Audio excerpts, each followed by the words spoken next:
L-intervista se tiġi mwassla lilkom minn Beauty Wisdom tal-Fgura u Lily's Health and Beauty.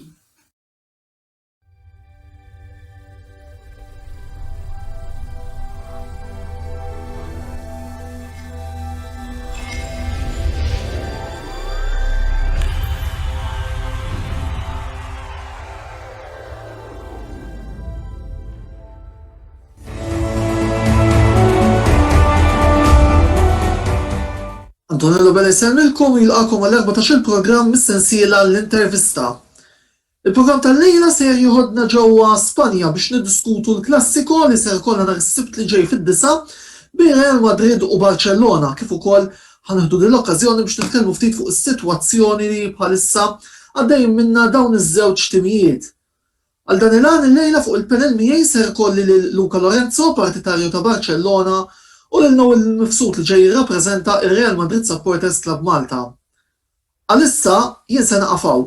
Nistidinkom biex għal dawn il-madwar 3 kwarti li ġejjin tibqgħu magħna u segwu diskussjoni li ser ikollna fuq dawn iż-żewġ siġranti tal-futbol Spanjol illi fi żmien jumejn oħra ser ikunu qed jilagħbu klassiko b'differenza.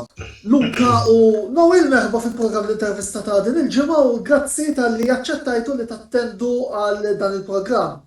Xtaqt nibda billi nsaqsikom mill-ewwel domanda diretta tirrigwarda l-logħba tas-Sibt li ġej. Qabel ma nibdew nitkellmu wkoll fuq is-sitwazzjoni individwali tat-tim tagħkom. Mela, il-klassifika bħalissa qed taqra Atletico Madrid 66, Barcellona 65, Real Madrid 63 wara li kulħadd lagħab 29 logħba. Għaldaqstant, fid-dawl tal-klassifika attwali, taħsbu illi l-ewwel nett ir-rebbieħ tal-logħba tas-Sibt jiġi uffiċjalment iddikjarat bħala l-isfidant ewlieni tal-Atletico Madrid u it-tellif tal-klassiko jistax jitqies barra mit-taqtija rebħ tal-kampjonat. Ħanibda bik Noel minħabba li Real Madrid qegħdin home. Mhux problema, mela l-ewwel grazzi tal-istedina. Li fimni, kif ġejja l-klassifika hija waħda naħseb li ma tkun daqshekk akkanita żmien ilu fejn se ilu naħseb ir-Real ħarbu bih, żmien oħra Barcellona ħarbu bih, imma naħseb dis-sena taqtija tajba għall-ewwel post. Min jirbaħ nhar is-Sibt ħajkun qed jisfida iktar b'prominenza, però given li ir-Real għandhom distak ta' 3 punti minn fuq l-Atletico u l-ammont tal-oppju fadal ġiet minn logħbiet wara din logħba u hemm partiti huma kemm xejn diffiċli, Real Madrid eżempju għandhom il-Villarreal u anke s-Sevilla trid jilagħbulhom. Ġifieri ma nemminx li minn ħajrbaħ hemm ċans jirbaħ il-lig, imma ħadd tkun determinanti wkoll fuq id-distak ta' bejn ġistimijiet. Ġifieri nemmen li along the way il-Barcellona għandhom rotta eħfef naħseb għat-tazza, imma kwalunkwe tim kapaċi waqqa punti, speċjalment kif inhu l-Liga. Mela, l-ewwel qed nixtieq ngħidlek thank you tal-istedina u verament qed nieħu pjaċir fuq dan il-programm għax niftakar il-humble beginnings tagħna qed ngħidli aħna mal-Virgo. Inti kif taf jiena persuna ħobb nara l-perspettiva tipo tkun l-underdog għax inkellek inti m'intix l-underdog m'għandekx għax tiġġieled. Issa naturalment inti żomma tkun supporter ta' Barcellona tar-Real rari jiġu sitwazzjonijiet fejn tkun l-underdog. Jiena nemmen li l-ultimate underdog fi-storja kollha di hija l-Atletico Madrid. Kull darba l-Atletico Madrid ikollhom tim tajjeb u actually jkollhom season tajjeb hija l-punt fejn la Liga jerġa' jibda hekk jiġi interessanti biex tara. Biss niftakar way back when meta l-Atletico Madrid kienu qegħdin jitilgħu finals ta' Champions League l-istess kontra Real Madrid. Kien il-punt fejn kienu qegħdin jagħmlu dak il-push għal-lig u ovvjament iġi interessanti għat-tnejn il-bar li hemm fl-Liga. Issa, rigward tal-logħba, ovvjament min ħajoħroġ rebbieħ biex ma naħdux il-possibilità tista' tiġi draw fil-futbol ma qatt nkunu rridu draw. Ovvjament ħajkun l-momentum huwa sejjer għar-running iktar qiegħda favorih. Ovvjament il-Barcellona tfadalhom jilagħbu kontra l-Atletico Madrid biss jiġifieri dik hija konfront dirett ieħor. Imma kif qiegħda la Liga tipo vera sens tal-kelma, kulħadd jista' jagħti logħba l kulħadd. U il-ħaġa tajba li ħadd ma basar lil Barcellona ħajkunu fis-sitwazzjoni li joħdu l-lig jekk inkunu ġenwinament onesti. Jiena bħalissa Antonello qed nara l-background tiegħek qed nara dak il-kit tal-Barcellona li qed kollu kaxxiba ta' Kroazja tas-sena li għaddiet. dak għalija meta ħareġ dak il-kit tedda ħatkun sena ħażina ħafna l-Barcellona u ġenwinament ġara hekk wannax ma kienx joġobni l-kit imma biex forsi nerġgħu mmorru għal xi ħaġa li għandha x'taqsam hija transitional period għalina. U jew għax forsi kien hemm dik l-edit spark issa dan l-aħħar jew hekk li Koeman qed jara l-affarijiet kif jiġġeljaw flimkien, imma biex nirrispondi l-mistoqsija tiegħek ma nistgħux ngħidu minn ħajerbaħ il-lig minn din il-logħba waħda. Ma dan again l-klassiko dejjem hija l-klassiko. Noel, fid-dawl tal-fatt li s'issa minn 33 konfront Karim Benzema skurja 24 gowl. Taħseb li l-Blancos qegħdin jiddependu wisq fuq dan l-attakkant Franċiż? Ifimni, fejjet l goals nemmen li huwa, ġifieri nistgħu nsemmu minn xi 3 snin ta' Ronaldo id-domanda prinċipali ġewwel kienet min ħajskurja l-ammont ta' goals li kien jiskurjaw. Palissa Benzema naħseb għaddi mill-aqwa forma ta' ħajtu, iġvi naħseb dal-aħħar seba' lobiet jidir diskurja 8. U bad hija m'hemmx min joffri lek dik il-finishing li għandek bżonn qudiem il-lasta per se, ġ'għandek bħal Vinicius li kbir, però mhux kapaċi jiskurja. U bad niddependu ħafna minn midfield. Jidir li t-tieni goal skorjer tagħna huwa Casemiro. Volti player defensiv, player li jilgħab box to box u kapaċi jiskurja goals, ġifieri jekk hux headers, jekk hux xottijiet, jekk hux jibqa' diħel kaxxa. Midfield qed jiskurja għandna goals, ġifieri dependenti fuq Benzema, però Benzema mhux tal-li biss jiskurja tal-li jipprovdi wkoll. Ġifieri r-wol tiegħu fit-tim huwa wieħed kruċjali għal kollox kemm għal goals u kemm anke biex jipprovdi. Luka, minħal oħra xtaqt nieħu kemmtejn minn għandek fuq is-sitwazzjoni xejn feliċi tal-klabb fejn skont diversi sorsi jidher li Football Club Barcelona għandhom madwar biljun euro f'dejn.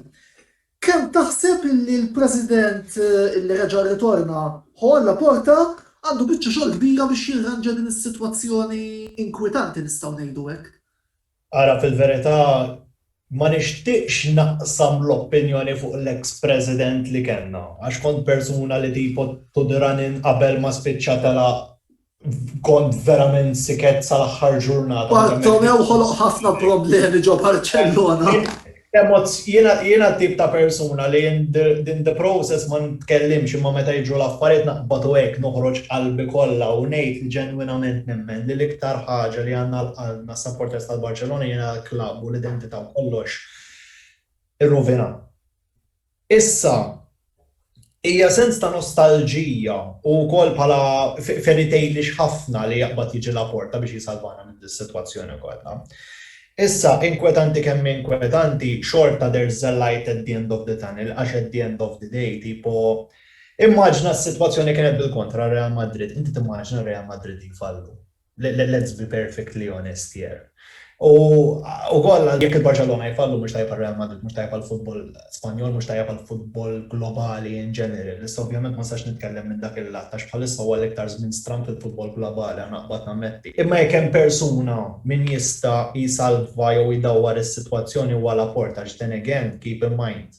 L-ewwel darba li tela President fit-2003 jekk min isir żbaljat, mux ħanajlik sab l-istess situazzjoni, ma sab situazzjoni simili u mux tal-li dawwara, tal-li dawwar rabba players mis-sistema tijaw, thank God għal-qas players mis-sistema tagħna li tal-għajn huma players promettenti ħafna, promising ħafna, u saħan sitra ġab il-Barcellona fuq mill-laqwa clubs tad-dinja, mux laqwa tim ta' era, inkluż il-nazzjonal Spanjol li ħadu influenza wkoll mill-onuri kollha li rebħu. So, opinjoni tiegħi jekk hemm xatt li jista' jsalva s-sitwazzjoni huwa Joan Laporta. Unika forsi riżultati li nista' nikkonfermu huma pereżempju 6-2, 5 b'xejn, x'għandna Noel alright jew. Kollu sewa. Sorry. Mhux problema kien. Ma nafx qed niftakar f'wieħed qed jiġuni f'rasi derby ġo Madrid Noel. Fejn kien hemm Mourinho coach, dak żmien Mourinho kien fil-peak tiegħu u l-Barcellona ġew taw 5 biex niftamu kien dak iż-żmien ta' l-era Pep Guardiola Luka li naħseb. Kien għadni niftakar xar jekk nista' nisraq da 2 minutes. Dik il-logħba hija l-unika logħba li jekk tgħidli ftakar logħba minn bidu sal-aħħar kif marret kienet dik il-logħba r-raġuni li il-kick-off times tal-lig Spanjol huma strambi ħafna. biex ikollok logħba fl-10 ta' filgħaxija ma trix wisq. Issa jien ovvjament moħħi jmur, dak fit-2011 kelli kont qed nagħmel low levels, kont qed il-privat tal-mezz. U niftakar neqret mommi ngħidilha ma please dakinhar nista' nitlaq 8 għax ikun hemm klassiku, jien minn għalija tibda fit-8. Issa ovvjament nhar marit il-coverage tal-Sky Sports kienu għamlu xi satej pre-show, dak bdiet fil-10, ġifieri għadni niftakar tlaqt 8 għal xejn bil-privat ġast biex qod tara l-pre-show. Labu l-logħba dik kienet waħda minn dawk il-logħbiet tal-futbol il-perfetti li għat-tim tiegħek marret tajjeb, il-play kien tajjeb ħafna u kien hemm ħafna drama bħaġa. Il-fatt li tara nofs it-tim nazzjonal Spanjol jiġġieldu għadhom kemm ħadu l-World Cup u daw sejrin għall-Euro. Tipo dawk l-affarijiet li tara Ramos wara jitkeċċa jmur fuq Pujol u tipo ġast tgħid dik in-naġġ fuq wiċċu hekk, dawk huma l-affarijiet li tgħid dik hija l-passjoni tal-logħba, dik hija l-logħba li tara. U apparti minn hekk, jekk nista' nagħmel plug żgħira, il-programm li ħajbda next week, kuljum x'għandna. Dak huwa fuq l-esperjenzi u kombinazzjoni wieħed mid-demo episodes kien fuq El Classico. Għax it-tirki li kien ħajoħroġ dal-ġimgħa. Jiġifieri biex nilqu nikkapitalizzaw fuq dik. U bil-vera sensa kemm wara l-riċerka li bdejt nagħmel għal dal-programm nibda ninduna tipo l-scoreline tal-5 b'xejn kemm ħaġa li vera tiġri f'din logħba kbira u vera ndabaf kemm għandha sinonimu ħafna. Eżempju, l-ewwel logħba ta' Di Stefano mar-Real, El Classico 5 b'xejn rebħu Real. L-ewwel logħba ta' Cruyff mal-Barça El Classico 5 b'xejn rebħa Cruyff. L-ewwel logħba ta' Cruyff coach 5 b'xejn. Ġifieri vera hemm storyline interessanti b'dak l-scoreline. Ma it's one of those things, dil-logħba għax naf erġajna qlibna konna fuq question ta' Laporta u tipo ddevjajna ħafna.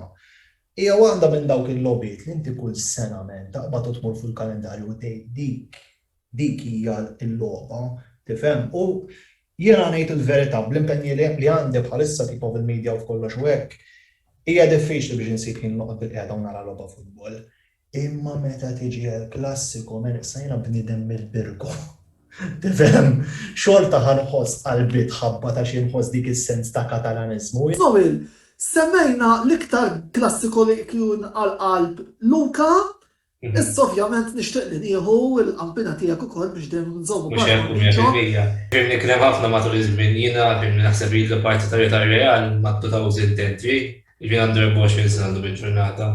Però żgur mhux forsi ħajibqa' f'qalbi bħala klassiku ta' senilu meta rbaħna tnejn fil-Bernabéu. L-għarreta sempre raġun li kont hemm biex esperjenzajt il-logħba hemmhekk stess ġol Bernabéu l-aħħar logħba qabel din il-pandemija. Vordi dik hija esperjenza li naħħalhom miegħi sal-aħħar ta' ħajti żgur. Naħseb dik kellha tkun ġifieri nara li l-Cruz jagħmel hekk il-Vinicius tara ħaddej jiskurja, iċ-ċelebrazzjonijiet. Ma kont naf il-ħadd madwar u kulħadd jgħalna u jiċċelebraw jgħid. Dak hija atmosfera unika. U anke ġiġin tidħol fil-Bernabéu sija qabel u tisma' l-innu tal-Real, tisma' il-kant. Mija ħaġa li żgur ma tibqa' naqxa f'qalbi. Fil-passat, marru għal-futur. Zinedine Zidane u Ronald Koeman. Taħsbu li dawn iż-żewġ coaches ser jkunu qed imexxu l-aħħar klassiko?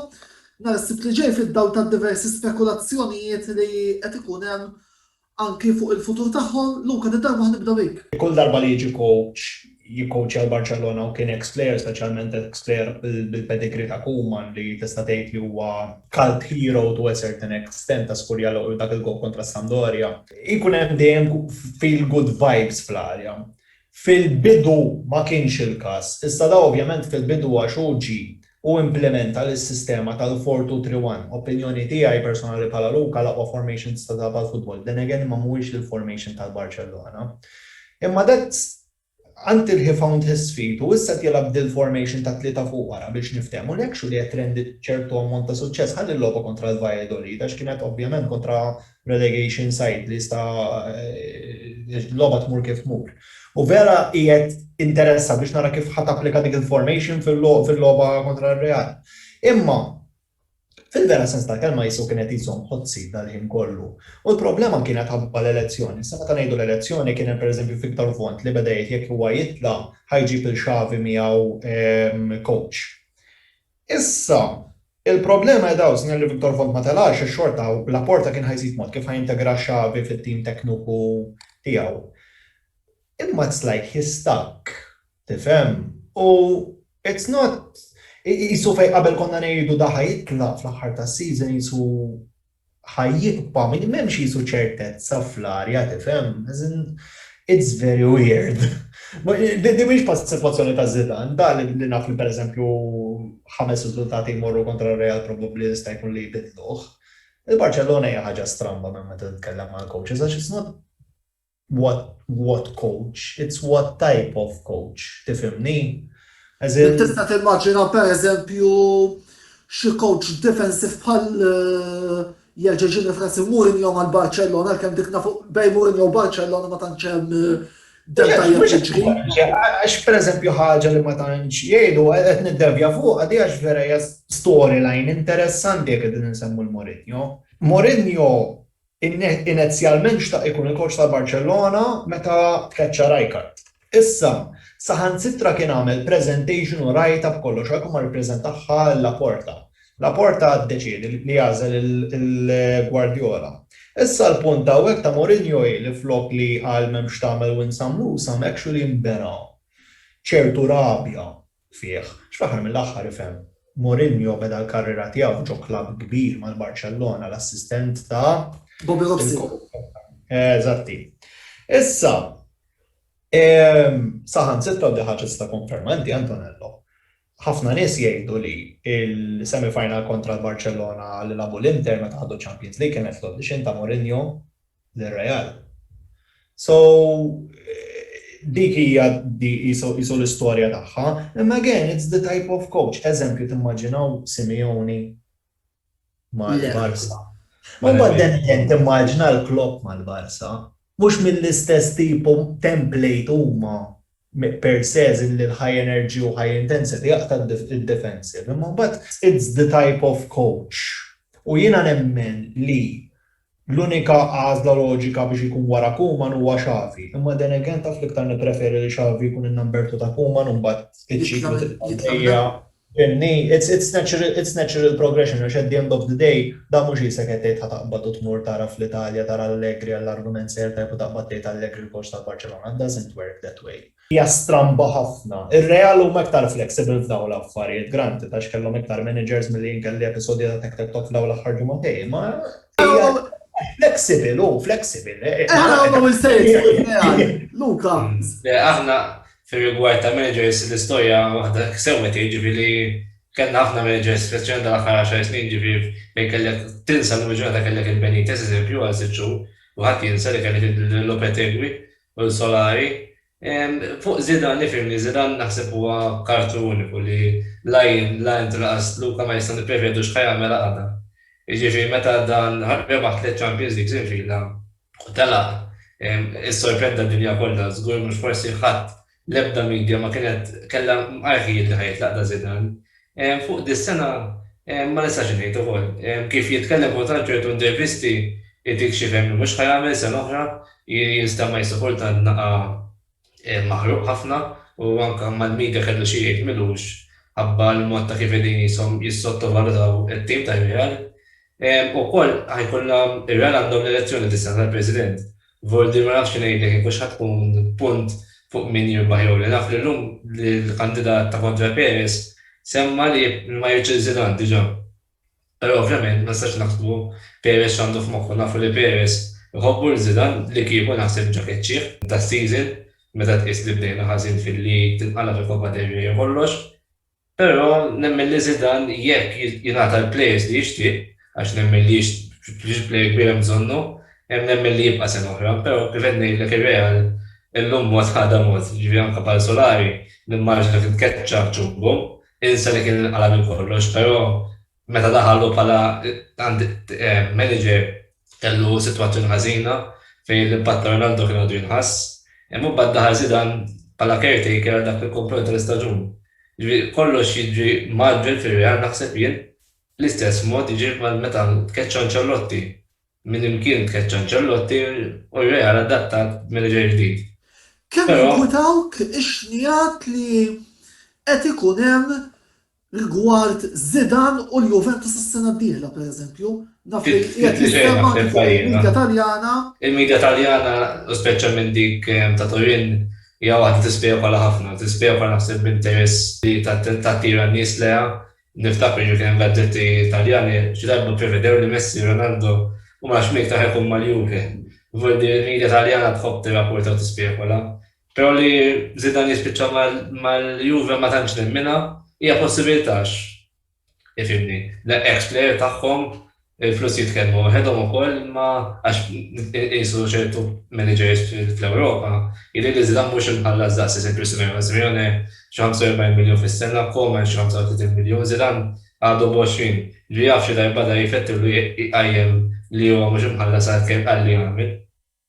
U l-Juve tkun l-ewwel li taħtaf l-opportunità. Kien semma wkoll li jikkowċa lil Franza la jitlaq Deschamps, jiġifieri kollox huwa possibbli fil-football modern, dak li semma Klopp forsi mal-Barcellona, jaf jiġi ma' Real, jaf jiġi Solskjaer ma' Real, mhux kollox possibbli naħseb illum il-ġurnata. Għasadna nistgħu neskludu xejn. Ġi fil-Haaland eżempju, plejer li għad ma' Dortmund ġi spekulat ma' 7 clubs. Jiġifieri għasad hemm rutina naħseb. Tajjeb wis, mela, l-ewwel parti tal-programm tal-lejla taqaf hawnhekk ibqgħu magħna għaliex kif niġu lura d-dibattitu jkompli għalissa ftit spazju għal riklami.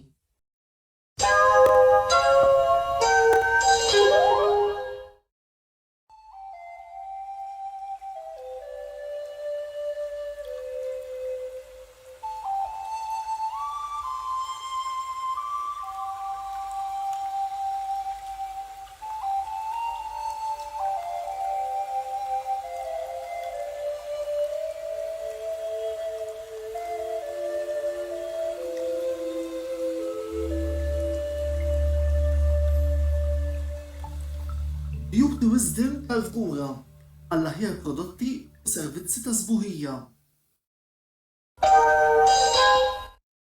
Lily's Health and Beauty għall-aqwa prodotti ta' nutrizzjoni, make-up u aċċessorji. Żuru l-paġna ta' Lily's Health and Beauty fuq Facebook għal iżjed informazzjoni.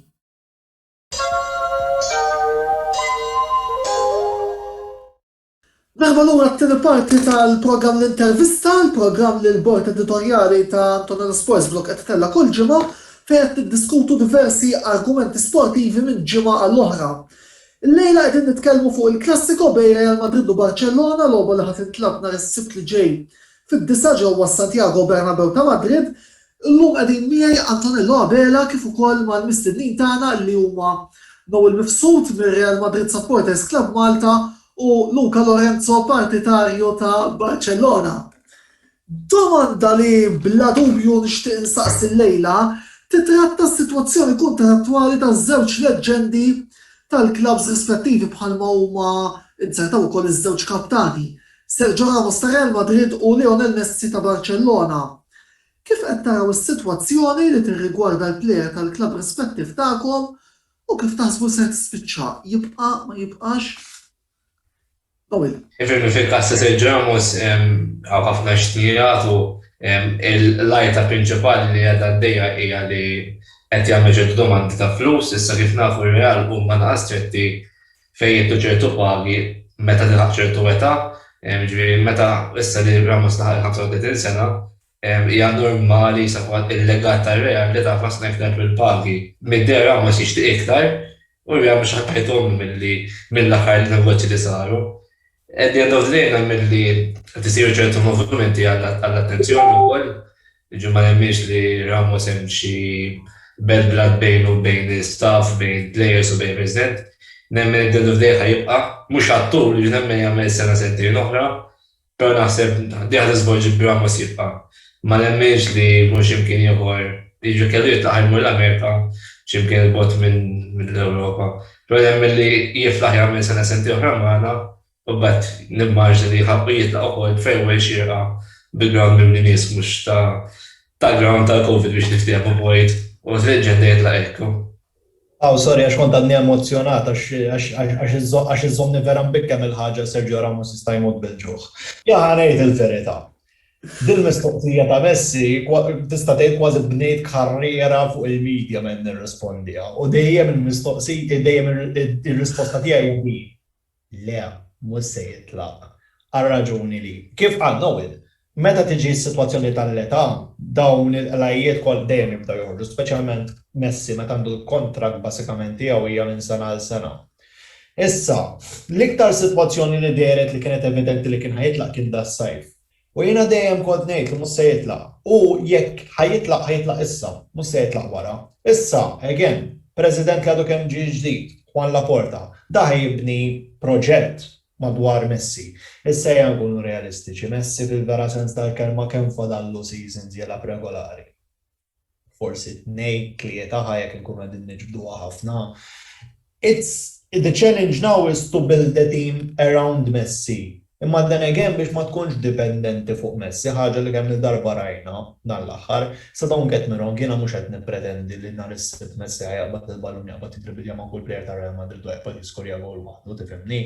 Għax m'għadux dak iż-żmien. Imma jekk jista' b'xi mod jew ieħor ikun involut bis-suċċess ta' team all around, tipo għala le. U at the end of the day da persona li daħx ħajtu kollha Barcelona, maġġuna sa ħajtu għex hawnhekk, so I find it very difficult biex. Għax din hija fattur li vera noħdu underrated. Il-familja. Ara, Messi għandu restaurant Barcelona. Il-mara tiegħu għandha negozji Barcelona. It-tfal tiegħu kollha trabbew Katalunja.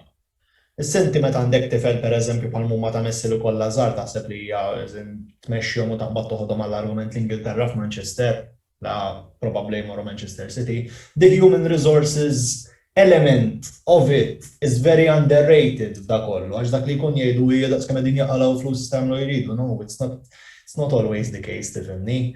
So jiena nemmen li Messi ħajqa mal-Barcellona, ħajqa l-karriera kollha tiegħu li fadallu, ħajtira mal-Barcellona.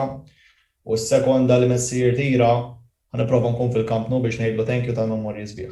Minn żewġ veterani għal 3 żgħażagħ ġodda.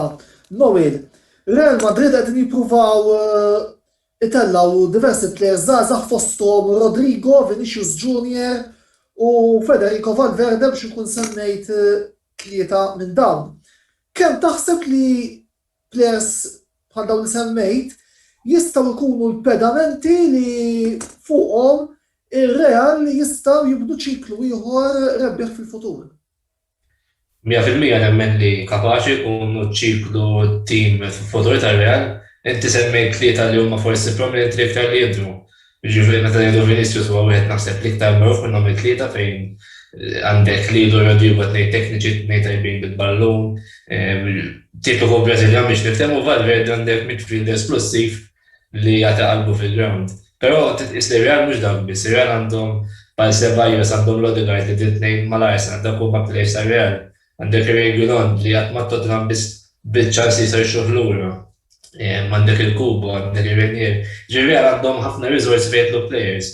Issa, nemmen li ħajkun il-futur tal-klab Paolo minn manka Ribas qed jilgħab ma' Real, Castilla manka qed titla'. Mhux anke ta' Real Castilla għandhom skwadra tajba li nemmen li hemm ċertu players kapaċi jieħdu l-levels tagħhom anke mat-tim. Però naħseb l-istess Pana, l-istess il-Barcellona, kwalunkwe tim ieħor, dejjem timporta plejer ġdid barrani biex ngħidulu hekk ta' kalibru biex idur miegħu. Ġifieri aħna meta kellek il-Ronaldo kellu miegħu nies tal-Akkademja Casemiro qed mill-Akkademja tar-Real. In the long run għax kienu xtrab minn Sao Paulo jidher li ġimgħana. Ġifieri dejjem ħajkollok bżonn dak l-element ta' plejer kbir, plejer stilla li imexxilek it-tim, ma nemminx li Vinicius u Rodrigo ħajkunu dak id-distilla. Bħalma l-Barcellona kellhom il-Messi spiċċa distilla, imma naħseb it's one-off case li jinexxilek it-tella prodottu tagħmel l-istilla t-tim tiegħek. Naħseb ir-Real l-aħħar stilla tal-dak kien Casillas jew Raul, imma l-bqija l-ebda tim ma kien kapaċi jmexxi tim waħdu. Luka, minn barra li inti parti tal-Barcellona, inti wkoll issegwi ħafna lit-tim ta' Huesca, tim li attwalment qiegħed jiġġieled biex isalva postu fil-La Liga. L-ewwel nett, x'waslek biex tibda ssegwi lil dan it-tim? U t-tieni taħsibx illi lan li għandhom il-Huesca din is-sena jiġifieri li jsalvaw jista' jintlaħaq fit-tmiem tal-istaġun. Alright, issa punt fejn ibes il-kappa l-oħra issa. Mela, bażikament ħafna nies dejjem jisaqsu li kif jista' jkun li segwi tim żgħir bħal Huesca.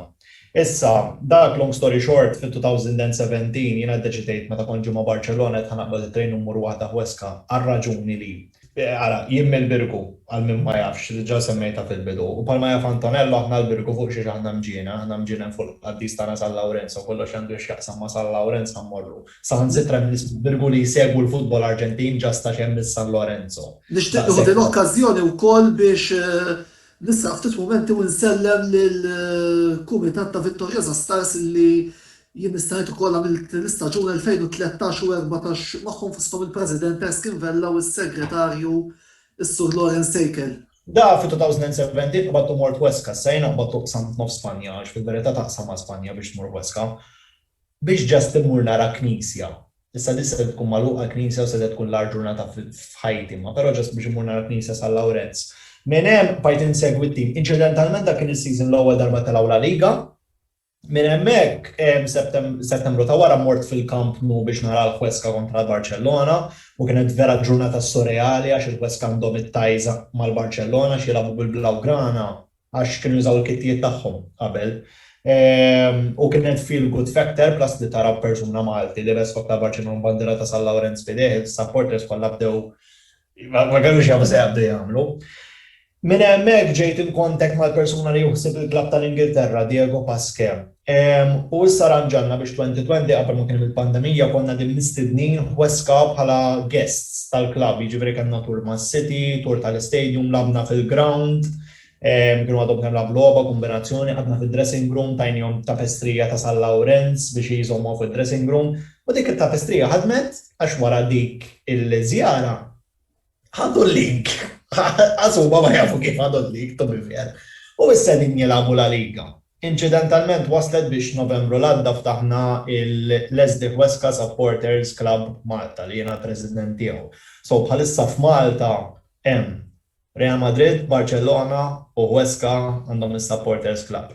Issa ovvjament aħna ir-realtà hija di. Aħna nafu li musta jkun hemm persuna li Huesca ħajkun il-number 1 team tiegħu li huwa minn Malta. Ma però fil-ħasil basil tal-futbol Ewropej u kollox hekk Nowell jista' jikkonferma ċertu drabi tiġi isa qed tilab għal xejn ċertu lobiet. Speċjalment meta jkunu tipo fil-gruppi ta' Champions League dawk it-timijiet hekk li jkunu żgħar u hekk. Li jkun hemm tim li għal kull logħba tiġġieled għal xi ħaġa, it is exciting. U ngħid il-verità ma nistrix ngħidha. Meta nara l-logħba tal-Huesca hemm emozzjonijiet differenti milli qed nara l-logħba tal-Barcellona. Ġasta raġuni għax il-Barcellona nħobbhom. Mal-Huesca nirrispettom. Mhux għax nirrispettom, għax vera iġeluk tħossok li inti parti mill-familja s-sinjali huma klabb żgħir u ma jafu il-benefiċċji ta' global fan base. I mean biss ifhem. Sa Gmail u konti qed call mal-marketing manager għax inserta da Diego issa spiċċa sar il-marketing manager ta' SD Huesca. Kont fuq il-mobile miegħu ġast nitkellmu tipo l-pandemija kif qed taffettwak hekk. Call ta' ħbiberija. But tipo on the side jgħidlek isma, oġbok il-kit l-aħdar, ħanibatlek li jtagħmel giveaway. Tipo mhux kollha tħobbu San Lorenz, why not? Daw l-affarijiet iż-żgħar. U ġiet tajba x'u kollha din jinvolvuni f'affarijiet fejn jiġu l-marketing. I mean again, jiena l-ħbiberija tiegħi hija lejn il-media. Il-fatt li jiena u missieri stajna nkunu parti mill-global campaign tagħhom li ħarġu bħala promo tas Supporters Club u jiena u missieri qegħdin fil-pjazza tal-Birgu u ġabuna nidru fiha dik. Isa, affarijiet li f'qawlek moħħok fil-verità għax għanejt il-verità l-unika connection li hemm ma' dan il-klabb huwa San Lorenz. U jekk jiena bħala Luka nista' nagħmel xi ħaġa biex inġib fl-aħħar mill-aħħar dawn iż-żewġ entitajiet Huesca u l-Birgu li l-Birgu tant insemmuhom il-Huesca. Laqas konna nafu l-qatt ma kien hemm persuna li qatt mar. Skoprejt li jiena kont l-ewwel persuna mill-Birgu li mort hemmhekk. Jekk jiena biex xogħol miżelu li qed nagħmlu bil-futbol fl-aħħar mill-aħħar qed inġibhom iktar flimkien. Dawk huma l-affarijiet li jġeluni nħossni proud bl-affarijiet li qed nagħmel. Ngħid il-verità nagħmel ħafna affarijiet eżem matul il-ġurnata biex nieqaf u ngħid dik kienet ħaġa tajba. Meta nitkellem ma' Diego dik hija l-ħaġa li dejjem naqblu li we're part of something very special. U jekk il-Huesca jisalvaw, nispera li jisalvaw. Irrid imur hemmhekk narhom jilagħbu fl Liga. Ma dan again jekk jaqgħu nemmen li għandhom ir-risorsi biex jerġgħu jitilgħu. Jiġifieri Realistikament kemm taħseb illi ċ-ċansijiet li jisalvaw huma kbar? Nemmen li hemm ċans kbir għal żewġ raġunijiet. One, il-timijiet kollha li qegħdin fir-relegation zone qed għandhom ħafna konfronti diretti. Apparti minn hekk għandhom konfronti kontra l-kbar. U meta ngħidlek il-kbar, Real, Barcellona li ma jaffordjawx li jfallu il-kbar. Eżempju, case in point, Valladolid kontra Barcellona. Jien alla volja nirrit il-Barcellona jeskurjaw jerbħu għax ovvjament tibqa' fit-title run u kollox u hekk. At the back of my mind, those are relegation candidates għal mal-Huesca. So nkun qed naħseb żewġ imħuħ bħal speċi ta' and it's very entertaining fil-verità. Issa, jekk jisalvaw il-Huesca, kollha dim xulxin, għatfadal balla konfronti diretti, ta' tmur sal-aħħar ġurnata, jalla jisalvaw, imma dan again dan huwa tim li ma kienx ħajitla la liga u spiċċa rebaħ, mhux li spiċċa rebaħ il-promotion, rebaħ is-segunda bl-aħħar xut tal-kampjonat ta'. Jiġifieri, ħanejt il-verità dik it-tapestija ta' San Lawrenz ma nafx x'għandha u nixtieq li minn fejn xtrajt ammur nixtieq nżomma fil-kamra x'għandha l-lagdi ħanejtlek. Mela, konna qed nitkellmu fuq is-supporters club tal-Huesca, Noel, ħammorru ftit fuq il-supporters club tar-Real għalkemm ukoll nixtieq li niġi fuq il-Barcellona. Vera li bħalissa il-pandemija sfortunatament kważi waqfet kollox, imma naf biċċet li xi tip ta' kuntatt u xi tip ta' supporters club sew ta' Real Madrid u sew ta' Barcellona għandna żgur f'Malta. Għalhekk nixtieq nieħdu l-okkażjoni biex nitlobkom tagħtuna xi ftit informazzjoni rigward is-supporter clubs rispettivi tagħkom. Noel ħanibda bik fuq ir-Real Madrid Supporters Club Malta u mbagħad Luka naraw naqra s-sitwazzjoni fil-klan lokali tal-Blaugrana kif inhi. Ma aħna bħala club naħseb bħala supporters club ilu inseda l-aħħar 12 jew 13 sena jekk nisser żbaljat, ġifieri naħseb minn ċirku ta' 10 tiħbieb ħbieb li ma konniex nafu x'xulxin, kien hemm ftit li xejn konnessjoni bejni u min attenda l-ewwel laqgħa li qatt saret bejn klub supporters, spiċċajna ħlaqna ċirku ta' madwar 250 kważi li huma dilettanti tar-Real u dejjem iċ-ċirku qed tikber ovvjament bejn supporters ġodda, bejn supporters li qatt ma konna nafu bihom kullum il-ġurnata qegħdin iżommu mar-Real, supporters li ma kienux jafu bina u llum il-ġurnata inaqdu fil-grupp magħna u jkunu fl-events. Bħala club m'hemmx dik ir-rikonoxximent uffiċjali min-naħa tar-Real, però aħna dejjem nagħmlu avvenimenti, nitkellem għalli jiġifieri dal-aħħar 5 snin 6 intqajna fil-logħ kbar, jiġifieri kontra Barcellona kontra Roma logħ kbar biex niftiehmu. Fil-każ ta' Real kellna 4 finals ta' Champions League dal-aħħar 6 snin allura intqajna kull waħda għal spiċċaw wiċċ inġid. Ġidat tip ta' avvenimenti. Min jixtieq jingħaqad mal-grupp hemm il-Facebook page Real Madrid Fans Club Malta jista' jħalli like u anke jibgħat fuq hekk biex jidħol fil-grupp esklusiv ta' Real Madrid Fans Club Malta. Hija komunità b'opinjoni, ġifieri kemm il-darba jkun hemm diskussjonijiet fuq ir-Real, ġifieri hija xi ħaġa ħelti u naħseb li along the years ir-Real Madrid u anke Barcellona għandi jikbru fil-prominenza ġewwa Malta, mhix ħad tibqa' din l-idea li tżomm mal-Juve, mal-United, mal-Liverpool, fimt, ġifieri il-Maltin jisom qegħdin jikbru fil-ammirazzjoni l-Spanjol u anke timijiet bħalna. Luka, Barcellona. Mela. Xi ħaġa Malta? Għandna l-Barcellona Supporters Club għandna. Issa l-Barcellona Supporters Club basically li bdiet minn 2007. Ma però Supporters Club Barcellona u Malta kienu biss niftakar fil-President għandna René Paċ li jekk hawn xi nies li qegħdin jismawna kienu jaraw il-Television Malti Strada Stretta kien Mr. Drummer Boy ġest biex jkollkom idea. Ma però nies apparti René li huwa maqtuħ naqa' from the day-to-day aspects ta' xuwa fil-fatt joqgħod Madrid.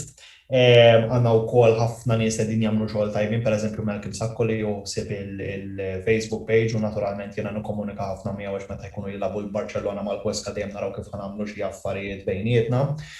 Imma però hija komunità ħelwa kif qal Noel hija komunità opinjonata ħafna, l-istess jiġifieri n-naħa l-oħra l-istess ħaġa din, u fil-fatt nista' nikkonferma pereżempju aħna għandna l-official Facebook page. Ma bad għandna grupp chat bejnietna u fil-grupp chat bejnietna meta jinqala xi ħaġa dejjem ikun hemm xi opinjonijiet varji, imma mbagħad then again tipo dejjem niffaniljaw l-imħabba tagħna li l-klabb U speċjalment meta tkun qed on match day, sekk jista' jkollok tista' tkun fejn tkun qiegħed, jista' jkollok running commentary xi xkun għaddej mill-logħba mill-group chat. So at least that's a good thing. I mean biss meta jiena nkun qiegħed xi filming jew xi ħaġa nkun rrid nkun naf x'inhu jiġri mill-group chat nkun naf basikament kemm ikun qegħdin kif qegħdin nilagħbu. Ir-referee jekk mhux qed jagħmel affarijiet tajbin jew le, għax dejjem fuq ir-referee aħna l-Malti. Ma bħala komunità hija komunità ħelwa, anki pereżempju kif qal Noel għal ċertu lobbiet kbar aħna niltaqgħu għax ir-realtà ma tix iż-żmien li tista' tintaqa' kull logħba tal-pandemija sajt hija familja ħelwa. Ovvjament it's a shared love.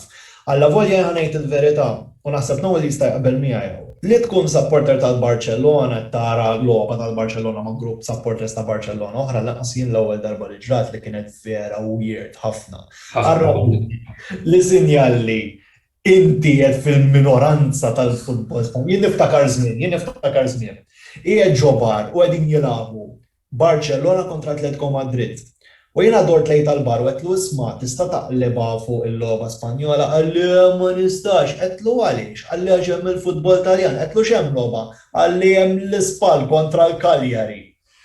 U verament iġibek daqshekk għax tosof fil-minoranza. Meta tispiċċa inti tara logħba ma' nies li jħossuhom l-istess. Meta l-argument jiskurjaw il-Barcellona, għad għalis li xulxin, tipo, x'nagħmlu nifirħu issa, għax it's very weird. Nasib tista' tikkonfermali. Infatti jiena meta jkun hemm xi logħba eżempju jgħidu ssib ħadd plaġija qabel il-pandemija, kont niċċekkja x'hemm mill-isjol Italjan. Għax jekk ikun hemm il-Juve imma anke jekk ikun mal-Artim Taljan u r-Real mal-Atletico, l-odżu mill-ħadd il-Juve. Rrid toqgħod isek tfittex il-ġurnata b'dal-almendu b'da supporters group li għandna aħna għandu il-Barcellona, tista' tmur ma' komunità waħda taf li ħajtik il-logħba tiegħek. Waħda titkellem fuq ir-Real biss mhux qed titkellem fuq xejn taħdem titkellem fuq ir-Real u tieħu gost anke tara logħba ma' xi ħadd mar-Real hija xi ħaġa li ma tantx kont nistenniha 5 snin ilu aħna jgħidlek 10. Il-ġurnata jisa. Jiena ħanejt il-verità ġast ħanippluggja waħda l-Facebook page qabel ma ngħidha dik tipo min jixtieq li jidħol u jara l-affarijiet li għandna tal-Supporters Club ta' Malta ta' Barcellona kemm tmorru fuq Facebook u hija sekonda x'intfir il-mobile mela. Football Club Barcelona Supporters Club Malta. Ovvjament jekk tixtiequ tal-Huesca titfittxu l-istess ħaġa ma tal-Huesca ma nitkellmu fuq Barcellona issa. Imma ara, jien meta kont tifel żgħir u again Noel inti kompletament tista' tissimpatizza miegħi di. Kont nilgħab FIFA u noqgħod nagħmel il-kummentarju jiena ta' parti. U dejjem kont ngħid f'moħħi din hija ħolma għax il-futbol Spanjol ħadd ma jagħti kasu Malta. Għax ir-realtà hija l-pilastri tal-futbol hawn Malta hija l-Ingliżi u t-Taljani. It's a culture thing, m'hemmx tagħmel. Il-futbol Spanjol jisu dak is-second kuġin, tifhem, li ma nitkellmux fuq. Fast forward pereżempju l-ewwel darba li kont qiegħed fuq il-programm ta' Mark Mizzi Antonello tafu żgur eżin fuq kick-off. Li minna ukoll nixtiequ nsalbu lil Mark Mizzi li anke l-ġimgħa l-oħra kien ukoll mistieden fuq dal-programm l-intervista. Qiegħed hemmhekk fl-istudju bid-desk kollox u hekk u meta jibda jroljaw il-kamera jiena bdejt nara u bdejt ngħid okej, din mhijiex daqshekk ħaġa diffiċli tagħna għax again ġast jiena inkun dak it-tifel ġast quddiem kamera darba. Imma at one point f'moħħi klikkja qiegħed fuq television nitkellem fuq il-futbol Spanjol u jekk għandi dil-platform għala ma nagħmilx il-ħaġa li kont nemmen li kienet impossibbli. So għalhekk ċertu drabi meta nkun qiegħed fuq il-media u hekk nagħmel kollox biex nitfal spotlight fuq il-futbol Spanjol għax dik hija l-ħaġa tiegħi. U dan again hija ħaġa naħseb nemmen l-unika ħaġa li nies jibqgħu jibatuli biex nagħmel dawn l-affarijiet għax ma tantx ħassib minnu konfidenti jitkellem fuq dawn l-affarijiet tipo fuq il-futbol Spanjol. U anke fejn jitlu l-affarijiet tal-Huesca. So jiena l-fatt li tipo l-Maltin qegħdin jfittxu il-lob Spanjol vera iġġenni nħossni tajjeb. Eżin, issa jew għax qiegħed involut f'dal-qasam ma nafx hekk ma tħoss ma tifhimx bħali. Biss hawnhekk nista' nsemmi postijiet eżin bars jew affarijiet hekk jew ma nistax insemmi. Nippreferu jekk le għax ovvjament Meta jiena kont nitla paċi qabel paċi konna nixorbu ġo bar ieħor. U jien niftakar dal-bar jowri l-lob tal-futbol. U dal-persuna tal-bar daqskemm drani dejjem insaqsina l-futbol Spanjol li qabad ġast jaqbad jitfa' l-futbol Spanjol. Vera hija mossa żgħira ma li taf kemm napprezza għax jekk Minn hemmhekk persuna jara logħba jkompli jsegwi t-tim. Dak fl-aħħar mill-aħħar kif ġrali bħal Weska. Fejn kont ħanobsor li jiena kont ħansir tipo club ambassador tagħhom just il-fatt li qatt insegwihom.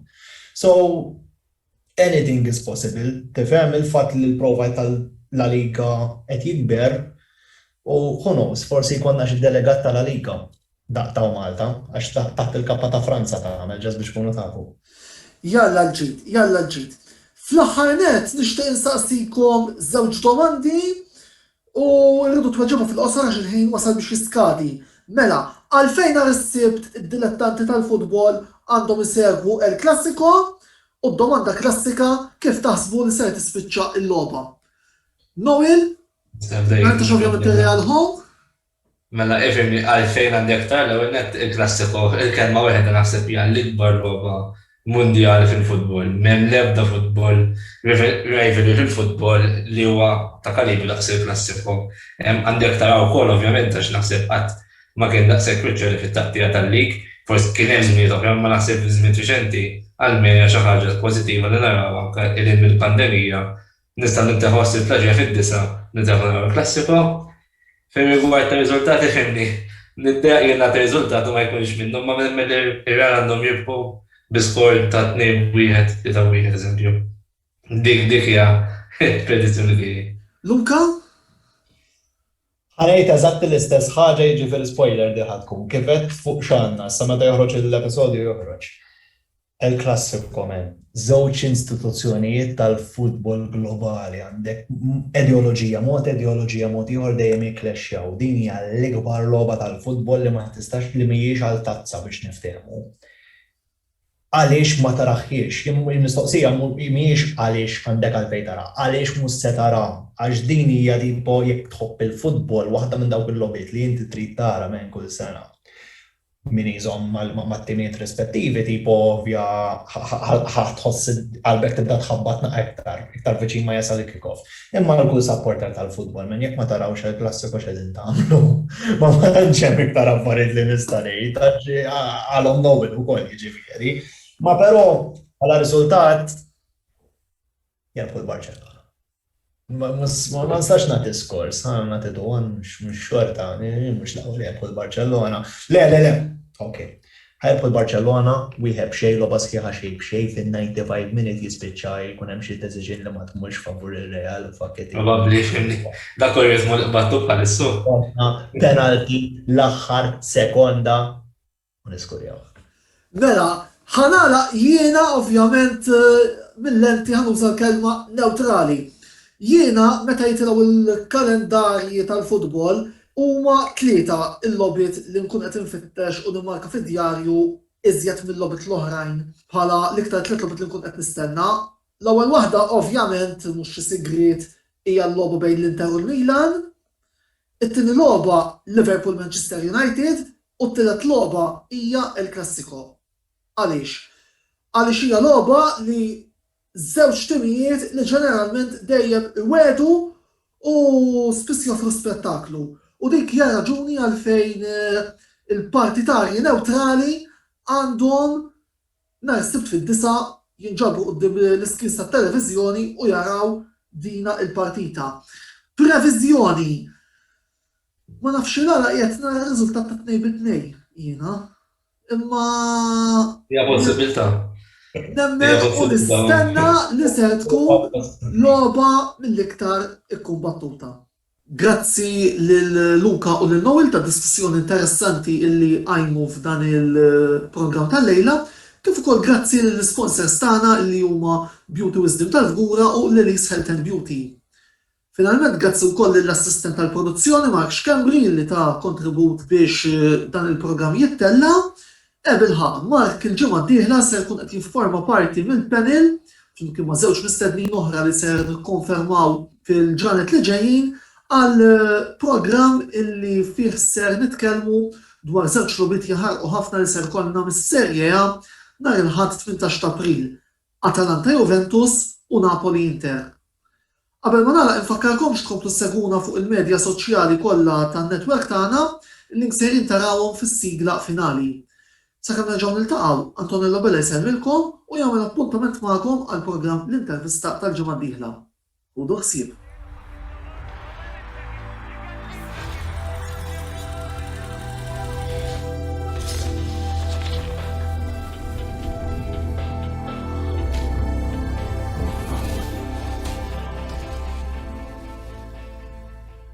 L-intervista ġiet imwassla lilkom minn Beauty Wisdom tal-Fgura u Lily's Health and Beauty.